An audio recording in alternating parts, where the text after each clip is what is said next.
को देख लेने के बाद आप ईवीएस से कंफर्म रहेंगे, बस सेट आप लगाते रहेंगे। आइए चलते हैं हम। पहला बोला है कि गौरव जानी एक मुंबई के पर्यटक हैं जो अपने मोटरसाइकिल लोनर से मुंबई से महाराष्ट्र और गुजरात, राजस्थान, छोटे बड़े शहरों से होता हुआ दिल्ली पहुंचे। तो याद रखेंगे कि ये एक पर्यटक हैं, ये आपका नाम ध्यान रखना है। ये मुंबई से दिल्ली तक का सफ़र अगर करें तो इसका जो किलोमीटर में है वो 1400 किलोमीटर है। डिस्टेंस याद रखेंगे, हो सकता है ईवीएस के थ्रू पूछा जाए। गौरव जानी अपने लोनर से दिल्ली से मनाली, जम्मू कश्मीर और उसके बाद लद्दाख के लेह पहुंचे, जहां का इलाका सूखा, समतल और ठंडा रेगिस्तान है। मतलब लद्दाख में आपको ये ध्यान रखना है कि वहाँ का जो जगह है सूखा है, समतल है, ठंडा रेगिस्तान है। आपसे पूछा जा सकता है कि इंडिया में शुष्क रेगिस्तान कहाँ है, शीत रेगिस्तान कहाँ है, तो आपको ध्यान रखना है लद्दाख में। लद्दाख में बहुत ही कम बारिश होती है, जैसा कि आप लोगों को पता है कि रेगिस्तान है तो बारिश कम होता होगा। दूर दूर तक बर्फ़ का ढके पहाड़ और सूखा ठंडा मैदान नज़र आएगा आपको। तो याद रखिएगा कि वहाँ जो बर्फ़ है और रेगिस्तान भी है। लेह में लोग स्वागत को जूले बोलते हैं। मतलब याद रखिएगा कि लेह में स्वागत को क्या बोला जाता है। लेह लद्दाख में पत्थरों को काटकर एक के ऊपर रखकर 2 मंजिला बनाए जाते हैं, अर्थात जो है पत्थर काट करके 2 मंजिला को तैयार किया जाता है। कुछ परिवार ऊपर की मंजिल पर रहते हैं और नीचे की मंजिल पर जानवरों को रखते हैं। तो वहाँ पे ध्यान रखना यह है कि उस वहाँ का परंपरा कैसा है कि खुद तो ऊपर की मंजिल में रहेंगे, नीचे जानवरों को रखेंगे। सभी रेगिस्तान रेतीले और गर्म नहीं होते हैं, इस बातों को ध्यान रखना है। ऐसा नहीं कि हम लोग रेगिस्तान आते ही हमारे मन में रेत शब्द मन में आ जाता होगा, तो रेत नहीं, जरूरी नहीं कि रेत से ही रेगिस्तान बनता है, बर्फ से भी रेगिस्तान बनते हैं। शीत रेगिस्तान जिसे कहा जाता है। लद्दाख के पहाड़ों पर इतना सूखा मैदान है कि वहाँ पेड़ पौधे नहीं उग पाते हैं। सर्दी के दिनों में अक्सर लोग नीचे की मंजिल पर जानवरों के पास ही रहते हैं। मतलब जब ज़्यादा सर्दी होता है तो निचली मंजिल पर आ जाएंगे, जानवर के पास रहेंगे, और जिसमें कोई खिड़की नहीं होती है। मतलब वहाँ के जो घर है वहाँ की कोई खिड़की नहीं होती, ये घर की विशेषता है। सभी घरों की छतें समतल हुआ करती है, याद रखेंगे छत समतल होता है। छतों पर लाल मिर्च, सीताफल और मक्का सूखने के लिए रखे जाते हैं, जैसा कि अपने यहाँ अनाज वनाज सुखाते हैं वहाँ भी सुखाते हैं। और कुछ लोग उपले, जिसको गोईठा भी सुखाते हैं, ठीक है, गोईठा को सुखाते हैं, गोईठा बना होता है जिसको सुखाते हैं। यहाँ गर्मियों की तेज धूप में ही बहुत सारी फल सब्जियाँ सुखा ली जाती है ताकि ठंडे के दिनों में इस्तेमाल हो सके। मतलब गर्मी में ही वहाँ धूप होता है, ठंडा में धूप होता ही। लद्दाख में मोटी मोटी दीवारें, लकड़ी के फर्श और लकड़ी की छत ही ठंड से बचाते हैं। याद रखिएगा, दीवार मोटा होता है, छत जो है ना लकड़ी का होता है, जिसके कारण लोग ठंड से बचते हैं। अगर छत लकड़ी का नहीं होगा तो ठंड लग जाएगा, इसलिए ध्यान। दीवार जो भी बनता है वो काफ़ी मोटा मोटा, जैसे हमारे यहाँ ये 5 इंची का बना देते हैं दीवार, वहाँ इतना मोटा मोटा दीवार बनता है, ध्यान रखें। सुनना बोला है चांगथांग, लद्दाख में मोटी मोटी बता ही दिया। चांगथांग इलाका लगभग 5000 मीटर ऊंचा है। याद रखिएगा कि चांगथांग की ऊंचाई कितनी है। जहाँ मैदानी इलाका बिल्कुल सुनसान और पथरीला है, वहाँ का जो मैदान है वो पथरीला है। यहाँ पर सांस लेने में भी मुश्किल होता है, मतलब वहाँ पे रहना बड़ा मुश्किल है ये चीज़। चांगपा घुमंतू लोग हैं, वहाँ के लोग चांगपा है जो घुमंतू है, हमेशा भेड़ बकरियों के झुंड लेकर पहाड़ों पर हरे मैदानों की खोज करते रहते हैं। चांगपा, तो चांगपा जनजाति है, इस बात को ध्यान रखिएगा, जो कि आपको वहाँ पे मिलता है। भेड़ बकरियों की संख्या के आधार पर परिवार का स्तर होता है। मतलब जिसकी ज़्यादा भेड़ बकरियाँ हैं उनका स्तर ऊंचा होता है, जिनका भेड़ बकरियाँ कम है उनका स्तर नीचा होता है। जिनके बालों से दुनिया की मशहूर पश्मीना ऊन बनती है। याद रखिए, भेड़ पश्मीना, जो पश्मीना है भेड़ की प्रजाति है और उससे ऊन बनता है उनके बाल से, ये इसलिए भेड़ की प्रजाति को पश्मीना को ध्यान रखें। जितनी ठंडी और ऊँची जगह होगी, इन खास तरह की बकरियों के बाल भी उतने ही ज़्यादा नरम होंगे। मतलब ठंडा जितना होगा उतना नरम बाल होगा। चांगपा लोग अपना पूरा घर और सामान घोड़े और याक पर लाद कर घूमते रहते हैं। मतलब वहाँ के जो लोग हैं वो घूमने के लिए घोड़ा और याक का प्रयोग करते हैं। चांगपा लोग अपने टेंटों को रेबो कहते हैं। याद रखिए, वो जो घर बनाते हैं टेंट गिराते हैं रहने के लिए, उसको रेबो कहा जाता है। तो पूछा जाता है कि कहाँ के टेंट को रेबो कहते हैं, तो यहीं के चांगपा लोगों के जो घर होता है जो लद्दाख में। याक के बालों से बुनाई गई चांगपा पट्टियाँ बनाते हैं, जिन्हें सीलकर जोड़ लेते हैं। ये बहुत मजबूत होती है और गर्म भी होते हैं, अर्थात बालों से जो है ना पट्टी बना लेते हैं और ये गर्म रहता है। चांगपा के भाषा में चांगथांग का मतलब है ऐसी जगह जहाँ बहुत कम लोग रहते हैं। चांगथांग का अर्थ क्या होता है कि पूछा जा सकता है, जहाँ बहुत लोग कम रहते हैं। ऊंचाई पर जाने से हवा में ऑक्सीजन की मात्रा कम होती है। जैसा कि आप लोगों को पता है कि जितना पहाड़ पर ऊंचा जाइएगा उतना हवा कम हो जाएगा। ऑक्सीजन की कमी के कारण ही ज़्यादा ऊपर जाने से नाकों से ब्लड आने लगता है। ये पहले भी पढ़ा चुके हैं हम, दबाव ज़्यादा हो जाता है। पहाड़ों पर चढ़ने वाले कई बार ऑक्सीजन सिलेंडर भी ले जाते हैं ताकि ऑक्सीजन लगा करके वो सांस सही से ले पाए। एक पश्मीना शॉल में 6 स्वेटरों के बराबर गर्मी होती है। अगर आप पश्मीना शाल ओढ़ते हैं तो 6 स्वेटर के बराबर गर्मी आपको मिलेगा, याद रखिएगा। लेकिन यह बिल्कुल ही पतली होती है और देखने में एकदम पतला, जिसको हम फैंसी कहेंगे। पश्मीना ऊन पहाड़ी बकरियां की एक खास नस्ल से निकाली जाती है। मतलब ये खास नस्ल है पश्मीना, जो लगभग 5000 मीटर की ऊंचाई पर रह सकती है। मतलब वो जो जीवन यापन 5000 मीटर ऊंचाई पर भी रह सकते हैं। 5000 मीटर की ऊंचाई पर सर्दियां में तापमान -40 डिग्री चल जाता है। देखो वहाँ पे वो जीवित रह जाता है, -40। बकरियों के बाल हमारे बाल की अपेक्षा 6 गुना पतली होती है। पश्मीना शॉल मशीनों से नहीं बल्कि हाथों से बुनी जाती है। इस बात को ध्यान रखिएगा, ये शाल जो होता है हाथ से बुना जाता है। इसे बनाने में लगभग 250 घंटे लग जाते हैं। देखो बहुत महंगा होगा ये शाल, ठीक है। 250 घंटा लग रहा है बनाने में, सोच लो कि कितना समय लगता है। तो महंगा तो होना स्वाभाविक है। अलग अलग जगहों पर अलग अलग तरह के घर होते हैं। इसका कारण मौसम, ज़रूरत, पैसा और वहाँ मिलने वाले सामान आदि हैं। जैसा मौसम होगा वैसा घर होगा, वैसा पैसा मिलेगा, ठीक है। रेबों के पास भी भेड़ बकरियों के रहने के लिए जगह बनी होती है। इसे चांगपा लेखा कहते हैं। मतलब जहाँ रेबा होता है वहाँ पर भेड़ बकरी के लिए भी घर बनाए जाते हैं। उसका नाम होता है चांगपा लेखा। इसे चांगपा लेखा कहते हैं। मतलब चांगपा जो जनजाति है वो लेखा कहेंगे। क्या कहेंगे? लेखा। इस बातों को ध्यान रखेंगे कि लेखा क्या है तो भेड़ बकरियों के रहने का जगह, रेबो क्या है तो टेंट में जो रहते हैं उसको। लेखा की दीवारों, पत्थरों और चट्टानों का एक दूसरे से रख कर बनाते हैं। मतलब जो लेखा बनता है वो चट्टानों से बनते हैं। भेड़ बकरियों के झुंड को लेखा से बाहर निकाल कर और गिन कर चराने के लिए ले जाना और ठीक से वापस लाना वहाँ की औरतों और जवान लड़कियों का रोज का काम है। भेड़ बकरिया के झुंड को लेखा से बाहर निकाल करके चराने के लिए गिन करके, जैसा कि हम बता दिए, औरतें और लड़कियां का रोज का काम होता है। गौरव जानी लेह से वापस आते समय कारीगल होते हुए श्रीनगर पहुंचे। मतलब यहाँ पे ये जो गौरव जानी है वो घूम रहे हैं और सब चीज़ को बता रहे हैं, ठीक है। श्रीनगर पहुंचे। अब श्रीनगर की बात चलेगी।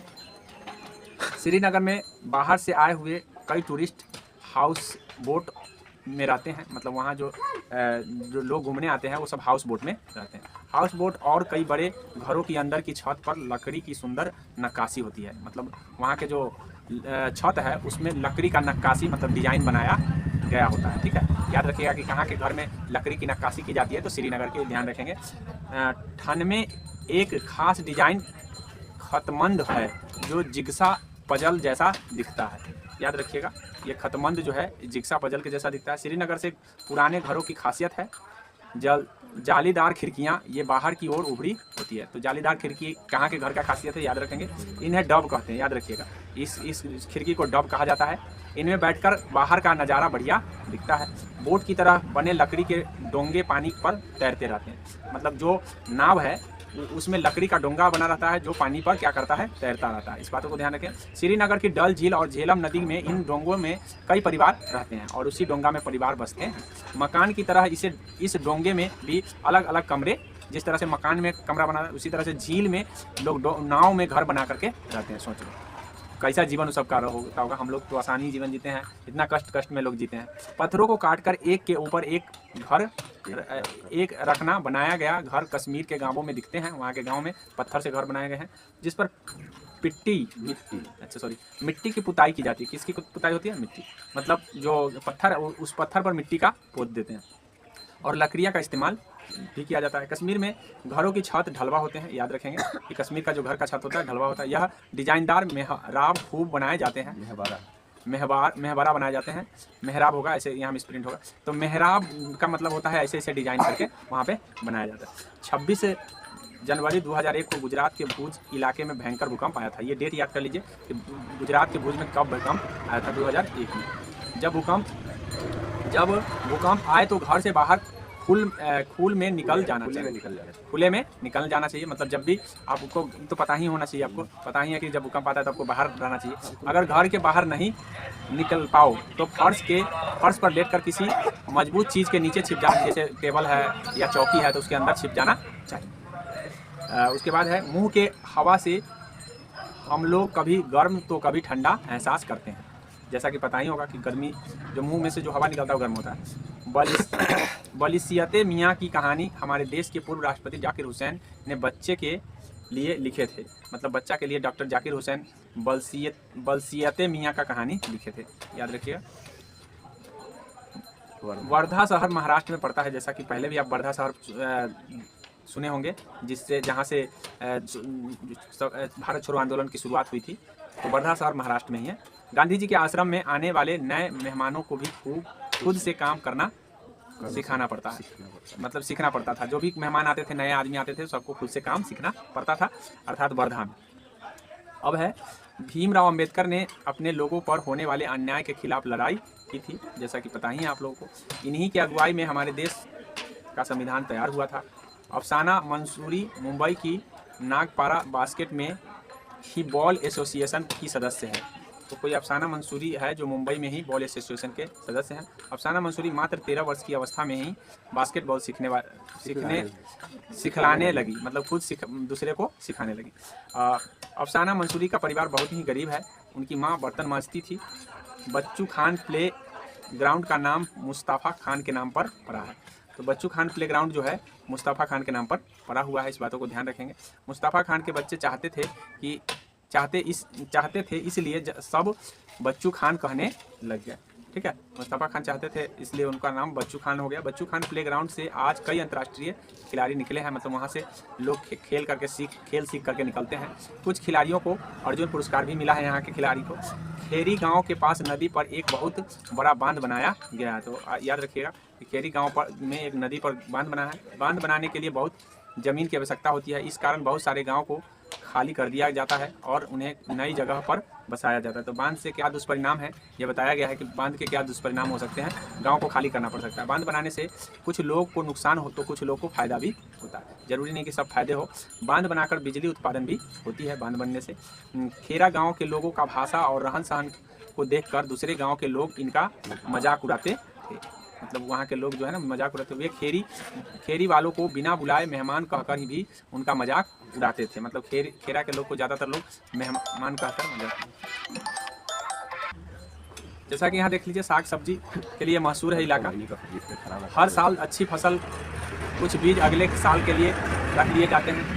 जैसे हमारे यहाँ भी अब पहले होता था, लेकिन अब तो हाइब्रिड आ गया तो लोग नहीं रखते हैं, लेकिन पहले ऐसे बीजों को हमेशा अगले साल के लिए रखने का उसका जो शुरुआती से वंश में ही चलते आ रहा है। जैसा हमारे यहाँ भी शुरू से ऐसा ही चलते आता था, लोग पहले बीज बचा लेता था, जो बीज के लिए रख लेता था उसके बाद ही बेचता था या खाता था, ठीक है।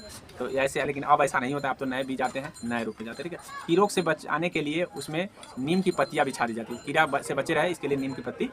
किसी का बीज अगर घून खा जाता था यहाँ तो उसको दूसरा बीज खरीदना पड़ता था ज़्यादा। सर्दियों में खेत में ही मटके में भरकर सीलबंद कर देते थे, मतलब मटका में रख करके और उसको पैक करके रख देते थे सर्दी में।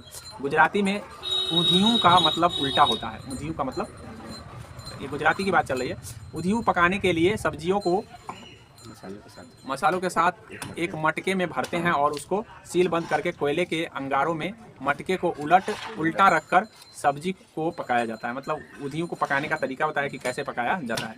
इसका पकी सब्जी को ही उधियूं कहते हैं, मतलब जब ये पक जाता है तभी उसका नाम उधियूं हो जाता है। गुजरात में उधियूं के साथ मिट्टी के चूल्हे में पक्की बाजरे की रोटी और दूध, मक्खन, दही, छाछ खूब चाव से लोग खाते हैं। उधियूं खाते हैं चाव से, याद रखिए। किसान अपनी ज़रूरत के अनाज सब्जी घर में रखकर बाकी का शहर के दुकानदारों को बेच देते हैं। गुजरात में कपास भी खेती होती है, सूत की कटाई, बुनाई, ये सब होता है। चरखा चलते हैं, करघा चलते हैं। कुछ जगहों पर नहर का पानी तो कुछ जगहों पर बड़ी नदी बांध का पानी पहुंचाया जा रहा है। अब खेतों में मशीनों द्वारा और बिजली द्वारा पानी पहुंचाई जाती है। आमदनी के लिए किसान अब गेहूँ और कपास की खेती करते हैं। याद रखिए, पुरानी फसल खत्म हो जा रही है।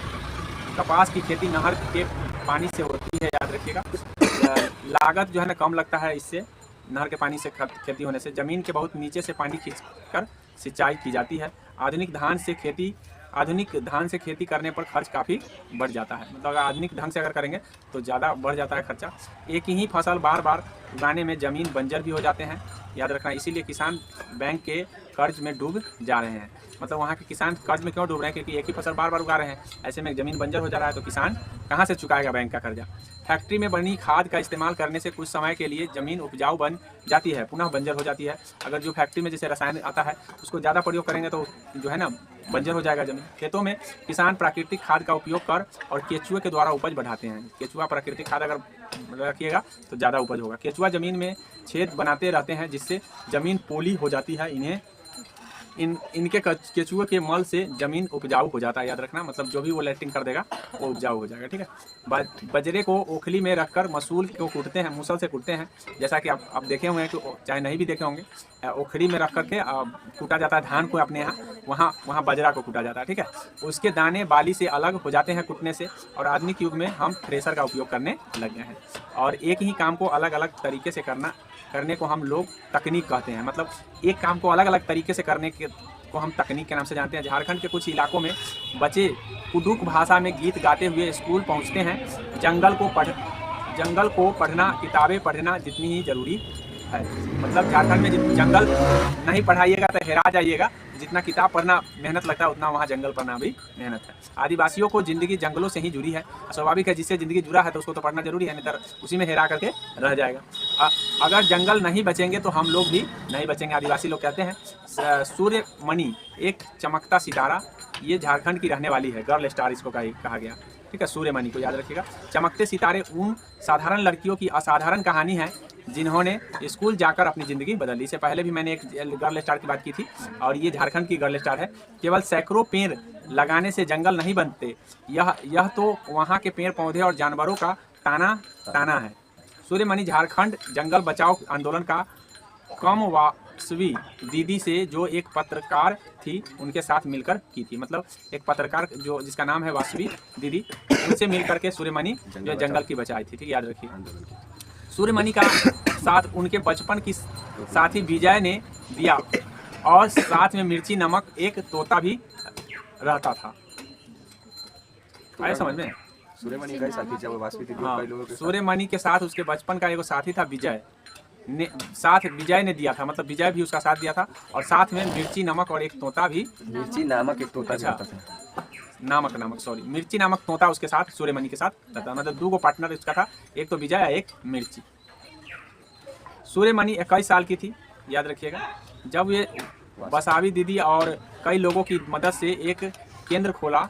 उसने इस जगह का नाम तोरांग रख दिया। जो जहाँ केंद्र खोला था वहाँ तोरांग। कुडुक भाषा में तोरांग का मतलब होता है जंगल। याद रखिए, ये पूछने वाली लाइन है आपके लिए, कुडुक भाषा में तोरांग का क्या, ठीक है। ये लाइन आप ध्यान रखिएगा। जमीन के नीचे से पानी या खनिज निकालना, समुद्र में से मछली पकड़ना, पेट्रोल का इस्तेमाल से सभी के साझे खजाने से हैं। मतलब याद रखिएगा, ये जितना भी काम ये बताया गया ये सब साझा खजाना है। आपसे पूछा जाता है कि साझा खजाना का क्या मतलब है। मतलब निम्न में से कौन साझा खजाना का उदाहरण नहीं है? तो मछली पकड़ रहे हैं तो साझा खजाना है, समुद्र से पानी निकाल रहे हैं तो साझा खजाना है, या खनिज निकाल रहे हैं तो साझा मतलब उसमें सबका साझी है, याद रखिएगा। आगे है, सूर्यमणि चाहती थी कि लोग त्योहारों पर अपने गीत गानों को गाएं, अपनी स्कूल की भाषा तो सीखें ही अपनी कुडुक भाषा का भी रिश्ता उससे जोड़ें। मतलब अपनी संस्कृति को भी भूलना नहीं चाहती थी, कुडुक भाषा उनका था। जंगल अधिकार कानून 2007 की बात बताने जा रहे हैं। क्या है जंगल अधिकार? ये एग्जाम की दृष्टि से महत्वपूर्ण होगा। यह कानून आदिवासी को जंगल पर उनका हक दिलाता है। जो लोग कम से कम 25 साल से जंगल में रह रहे हैं उनका वहाँ के जंगल और वहाँ पर पैदा होने वाली चीज़ों पर पूरा हक दिलाता है। उन्हें जंगल से हटाया न जाए। जंगल बचाने का काम भी उनकी ग्राम सभा करते हैं, ठीक है। मिजोरम की लॉटरी वाली खेती, अब ये तो समझ लिए जंगल कानून 2007, याद रखिएगा। 25 साल वाली बात याद रखना है और क्या क्या हक उनको मिलना चाहिए याद रखना है। मिजोरम की लॉटरी वाली खेती बताते हैं। मिजोरम में ज़मीन को साझा मानकर सब लोग बारी बारी से उन पर ज़मीन पर खेती करने का मौका मिलता है। मतलब वहाँ लॉटरी लगता है और लॉटरी से बारी बारी खेती करते हैं। अपने यहाँ नहीं कि हम 1 कट्ठा है तो 1 कट्ठा उपजाएंगे, वहाँ पर लॉटरी लगा, जिसका लॉटरी लगता है बारी बारी से खेती करते हैं। मिजोरम में झूम की खेती होती है, याद रखिएगा। जो लोग अपनी जिम्मेदारी पूरी नहीं करते उन्हें ज़्यादा खेत नहीं दिया जाता है। 3-3 जमीन का मतलब है कि एक टीन बीज हम जितनी ज़मीन में बोते हैं उसे ही एक टीन ज़मीन ठीक है, बोलते हैं, जमीन बोलते हैं, याद रखिए। मतलब तीन टीन जमीन का मतलब होता है कि एक टीना में जितना उपजा हो जाएगा ना, तो उतना जमीन उसको मिलता है टीना के हिसाब से। मतलब कितना जमीन आपको मिलेगा, तो 3 टीन, उसको मिलेगा 2 टीन, उसको ऐसे टीना के हिसाब से जमीन मिलता है कि भाई 2 टीन बोना है, 3 टीन बोना है, 5 टीन बोना है, ठीक है, इस तरह से। झूम खेती का तरीका निराला है, ठीक है, झूम खेती का तरीका निराला है। एक पूछा जाता है कि कहाँ झूम खेती किए जाते हैं, तो ध्यान रखिएगा, एक मिजोरम में या उत्तर पूर्व के सभी राज्य में लगभग किए जाते हैं। एक फसल काटने के बाद जमीन के कुछ साल तक आराम करने देते हैं और वहाँ के जंगल को जलाकर खाद बना लेते हैं। इससे जमीन का जोतना नहीं पड़ता है और मिट्टी को हल्के से हिलाकर बीज छिड़क देते हैं। झूम खेती में एक ही खेत में अलग अलग तरह के बीज हो, जैसे मकई, सब्जी, मिर्चा, चावल बीज बोते हैं। मतलब झूम खेती में एक ही खेत में कई तरह के बुआई हो जाता है, याद रखिए। मटर का प्रयोग चिकने या खुरदरे। ऑस्ट्रेलिया में रहने वाले ग्रेगोर मेंडल का जन्म 1822 में हुआ था। गरीब किसान के परिवार था वो, और उन्हें पढ़ाई का बहुत शौक था, पर परीक्षा के नाम से ही पसीने छूटते थे। विश्वविद्यालय की पढ़ाई का भी शौक है बेचारा, परीक्षा देने से पसीना छूटता है। विश्वविद्यालय पढ़ाई की पैसा न होने के कारण उन्होंने एक मठ में रहकर मंक बनने का सोचा। हाँ, यानी कहने का मतलब है पढ़ाई के पैसा नहीं उसको जुड़ा, तो सोचा कि चलो क्यों ना हम साधुए बन जाए, मुनि बन जाते हैं मठ में। विज्ञान शिक्षक की पक्की नौकरी के लिए उन्हें फिर एक परीक्षा देनी पड़ी। घबराहट के मारे हुए परीक्षा से भाग जाते हैं और फेल होते रहे। मतलब जैसे ही उनको लगा कि बाप रे बहुत कठिन परीक्षा है, तो परीक्षा से भाग जाते थे। और ऐसी परिस्थिति में तो स्वाभाविक फेल हो जाएंगे, जब परीक्षा से भागेंगे तो पास होंगे क्या, फेल हो जाते थे, ठीक है। खैर उन्होंने विज्ञान का प्रयोग करना नहीं छोड़ा, लेकिन विज्ञान का प्रयोग करना नहीं छोड़े। 7 साल तक मठ के बगीचे में 28,000 पौधे पर बारीकी से कई प्रयोग किए। इस समय के वैज्ञानिकों को समझ नहीं आई थी कि मेंडल के मरने के कई साल बाद ही समझ पाए थे, जब कुछ लोग ने प्रयोग किए गए पाया कि मेंडल ने इस पर पहले ही लेख लिखा था। मेंडल पहले से ही जब मर गया था तो लेख लिख के गया था, तो ये बात बाद में पता चला। मटर के पौधे में कुछ ऐसे गुण होते हैं जो जोड़ियों में आते हैं, और जैसे बीज का चिकना या खुरदरा होना, पीला या हरा होना, पौधे के तना का लंबा या नाटा होना, पर चिकने के बीज वाले और खुरदरे के बीज वाले पौधे के बच्चे भी, यानी अगली पीढ़ी के पौधे में भी बीज या तो चिकने या तो खुरदरे, मतलब जैसा होगा दोनों में से कोई एक गुण उसमें, ये चीज़ बोला गया, या तो चिकने होंगे या तो खुरदरे। इस तरह पहली पीढ़ी में दोनों में से कोई एक गुण होगा, ये चीज़ बोला गया। इस तरह रंग के गुण में अगली पीढ़ी के पौधे बीज या तो पीले या तो हरे होंगे। मतलब अगली पीढ़ी में जो भी रंग वाला अगर देखा तो वहाँ भी कोई एक गुण होगा, ठीक है। मेंडल ने यह भी बताया कि मटर की अगली पीढ़ी के पौधे में ज़्यादा पीले बीज वाले ही होंगे और चिकने भी। मतलब कहने का मतलब है कि ज़्यादा जो है पीला वाला होगा और ज़्यादा चिकने वाले होंगे अगली पीढ़ी में, ये चीज़ बोल दिया। मतलब एक को प्रभावी बता दिया, एक को अप्रभावी बताया, ठीक है। पारंपरिक कला मशहूर, अब यहाँ दिया है। इत्र के लिए कन्नौज प्रसिद्ध है, याद रखिएगा, पहले भी बता चुके हैं। कुल्लू शॉल के लिए हिमाचल प्रदेश, सहतूत और पश्मीना शॉल के लिए लद्दाख, जैसा कि अभी बताए हम, सहतूत और पश्मीना शॉल। पटोला बुनाई कहाँ होता है, गुजरात में। बर्ली डिजाइन महाराष्ट्र में होता है। सिल्क जो है ना असम में है, और पोचमपल्ली आंध्र प्रदेश में। ये सब मशहूर कला है, पारंपरिक डिजाइन है, याद रखेंगे। ये मिलान में पूछा जाता है और आगे पूछे भी जाने की प्रबल संभावना है। ये देखिए, आप थोड़ा सा मैप देख लीजिए कि क्या है मैप में। ये रहा आपका इंडिया, यहाँ है अफगानिस्तान, ये श्रीनगर है, ये लद्दाख है, ठीक है। यहाँ आपका हिमाचल प्रदेश है, यहाँ पे पंजाब है। तो आप इस मैप के जरिए घर का नाम लिख लीजिएगा, ताकि आपको ध्यान रहेगा कि महाराष्ट्र में ये कच्ची सामग्री जैसे फल और सब्जी, गेहूं, दाल, चावल, ऐसे अनाज हमें पादपों से प्राप्त होते हैं, जैसा कि पहले से भी पता है। कुछ अन्य पदार्थ जैसे दूध, अंडा, मुर्गी, मछली, झींगा, मांस आदि जंतु से मिलता है। तो हमें भोजन जो है ना जंतु और पौधे से मिलते हैं, इस बात को ध्यान रखें। गाय, बकरी तथा भैंस दूध देने वाली कुछ सामान्य पशु है। दूध एक विभिन्न दुग्ध उत्पाद जैसे कि मक्खन, क्रीम, घी, पनीर, ये सब हमको क्या है उपयोग संसार के प्रत्येक क्षेत्र में हर जगह पर लगभग होता है। भारत में विभिन्न प्रदेश में खाए जाने वाले पौधे में बहुत अधिक विविधता है। मतलब भारत में जो भी खाया जाता है वो आप देखते होइएगा कि कहीं किसी धर्म में कुछ और खाते हैं, किसी धर्म में कुछ और खाते हैं। तो खाने की विविधता भारत में बहुत सारे व्याप्त है।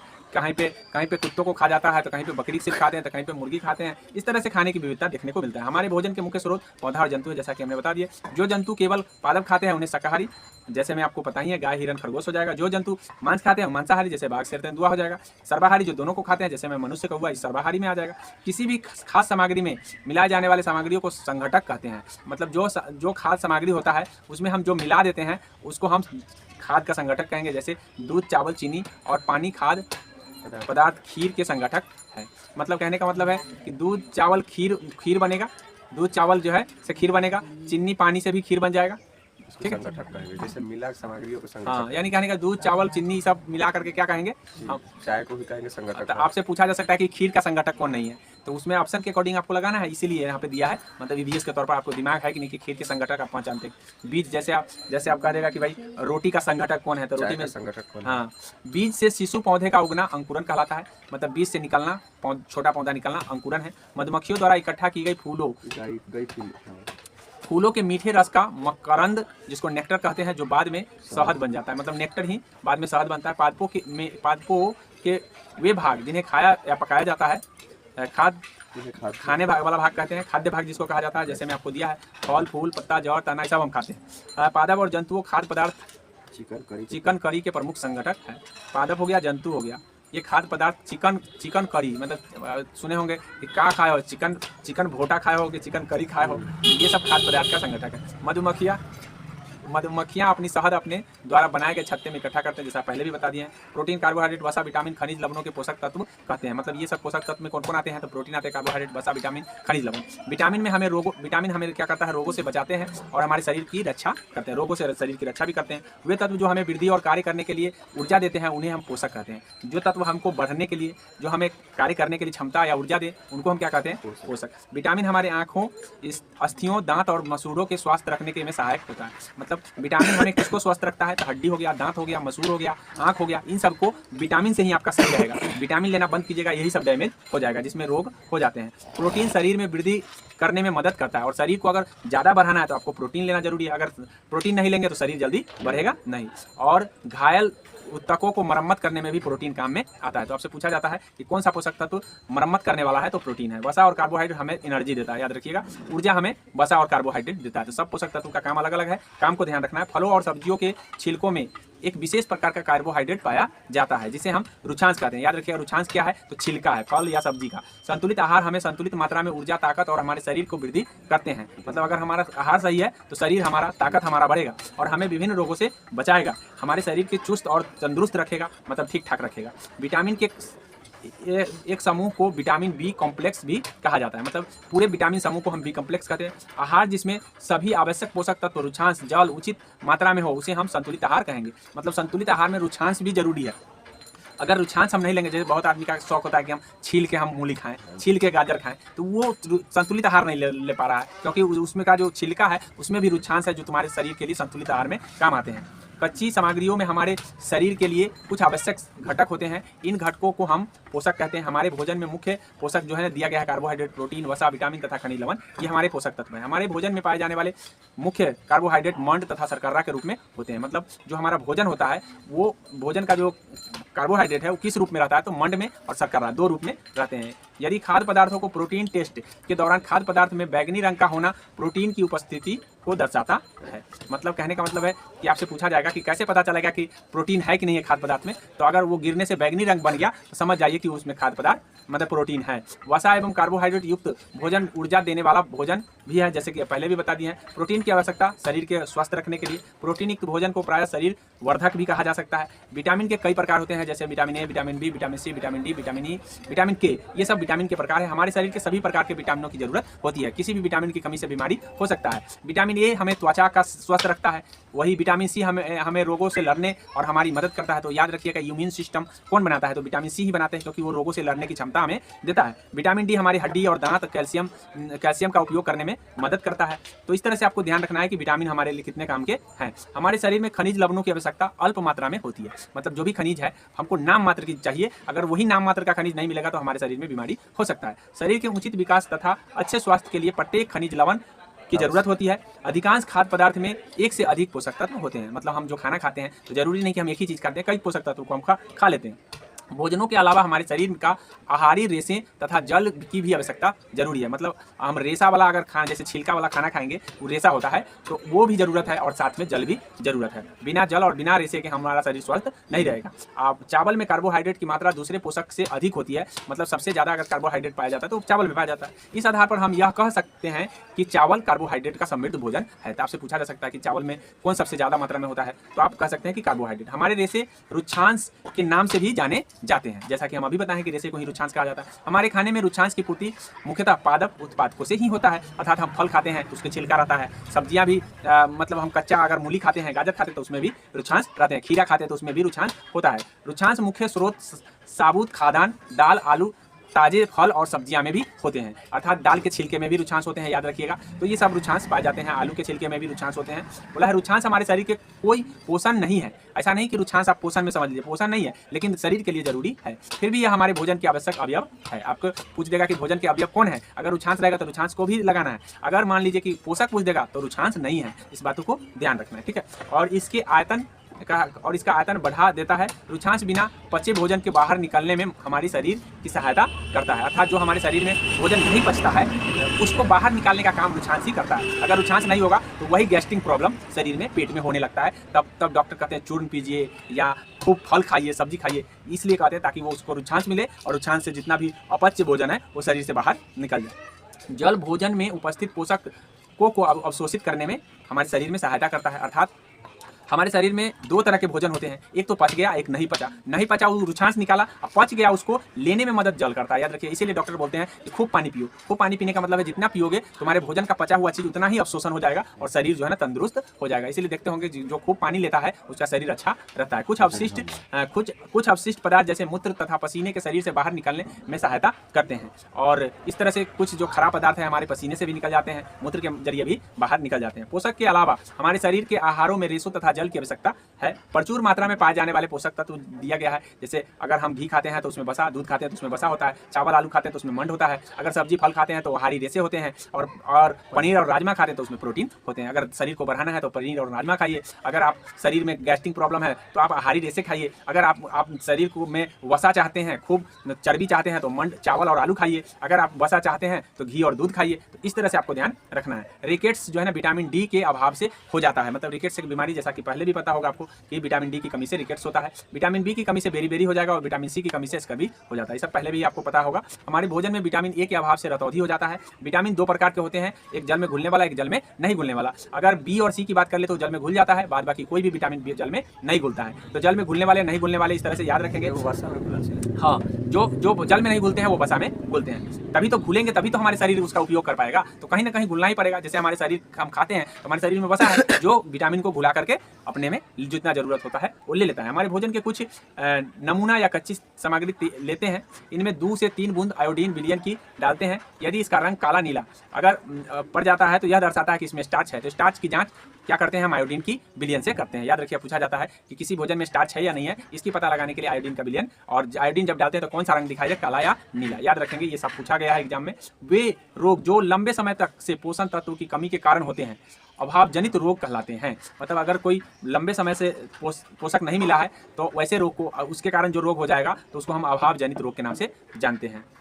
जैसे स्कर्वी रोग अभाव जनित है, बेरेबेरी अभाव जनित है, मरासमस अभाव जनित है, रतौंधी अभाव जनित है, क्योंकि किसी न किसी के अभाव में हुआ है। जैसे ए की कमी से रतौंधी हो गया, जैसे मरासमस सूखा रोग जो है ना प्रोटीन की कमी से हो गया, बी विटामिन बी की कमी से बेरी हो गया, स्कर्वी जो हो गया विटामिन सी की कमी से। तो कहीं ना कहीं कमी अभाव से हुआ है तो उसको अभाव जनित रोग के नाम से जानते हैं। वसा या कार्बोहाइड्रेट में वसा अधिक पोषक तत्व होता है। प्रोटीन युक्त पोषक तत्व से भरपूर भोजन को शरीर निर्माण वाला भोजन कहा जाता है। जिसमें प्रोटीन है उसको हम शरीर निर्माण, क्योंकि वो शरीर को बढ़ाता है। विटामिन सी भोजन पकाते समय आसानी से नष्ट हो जाते हैं। याद रखिएगा, ध्यान रखेंगे कि ज़्यादा पकाने से आपका विटामिन सी नष्ट हो जाएगा। इसीलिए कौन सा विटामिन है जो पकाने पर नष्ट हो जाता है? Vitamin C. रेशम 2 प्रकार के होते हैं, एक प्राकृतिक रेशा होते हैं और एक संश्लेषित रेशा होते हैं, जिसको हम कृत्रिम रेशा भी कह सकते हैं। संश्लेषित रेशा के उदाहरण आपको याद रखने हैं। रेयॉन, पॉलिस्टर, टेरिकॉट, नायलॉन, ये सब संश्लेषित रेशा है।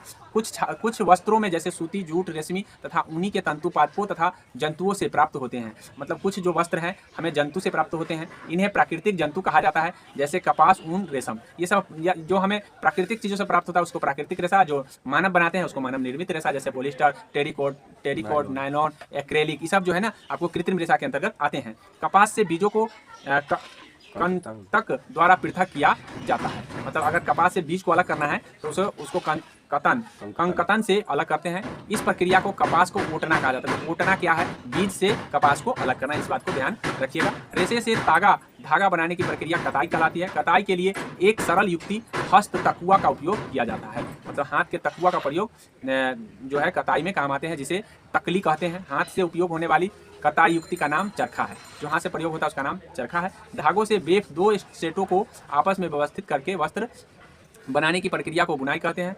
प्रोलैक्सी भी एक पादप है जिसमें प्राकृतिक तंतु प्राप्त होता है। रुई पादप का मल से प्राप्त होता है, जबकि फल से प्राप्त होता है, जबकि जूट जो है ना पादप के तना से। तो आपको ध्यान रखना है कि रुई किससे प्राप्त होगा? तो फल से प्राप्त होगा, और जूट किससे प्राप्त होगा? तो तना से प्राप्त होगा। हाँ, सराके। जैसे कि जूट का पौधा होता है, उसको पानी में रख देते हैं। पानी में रखने के बाद जिसको हम पटुआ कहते हैं, याद रखिएगा, पटुआ हम उसी को कहते हैं। शायद आप पटुआ जानते हैं कि नहीं? जिन्हें हम आसानी से क्या करते हैं, संपीड़ित, मतलब उसको छील लेते हैं, खरोच लेते हैं, और इस तरह से हम कोमल पदार्थ बाहर निकाल लेते हैं। जैसे रुई अथवा स्पंज कोमल होते हैं, याद रखेंगे।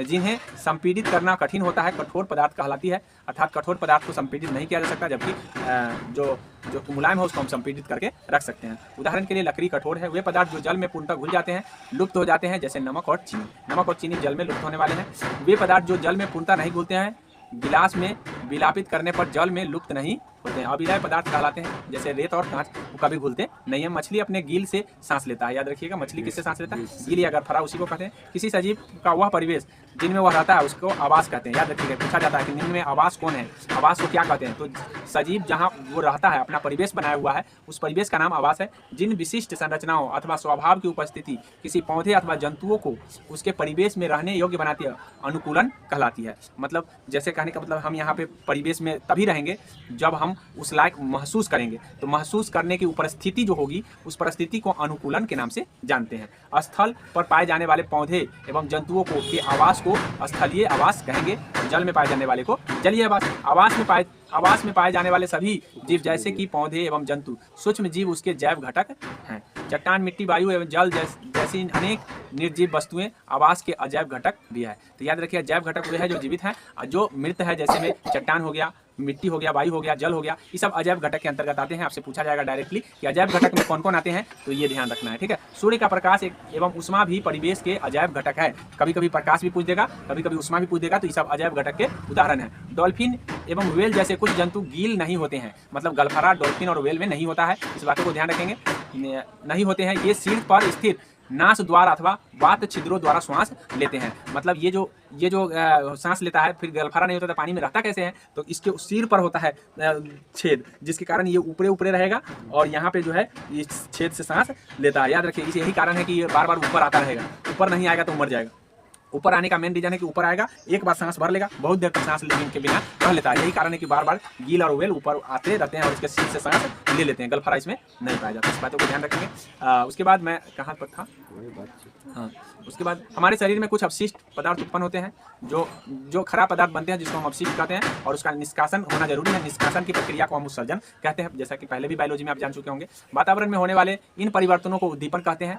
मतलब वातावरण में जो भी परिवर्तन आप देखते हैं किसी भी कारण से, उसको हम उद्दीपन कहते हैं, ठीक है। छुई मुई के पौधा को देखते हुए छूते ही मुरझा जाता है, तो परिवर्तन हुआ, तो उसी को हम उद्दीपन कहेंगे। क्या कहेंगे?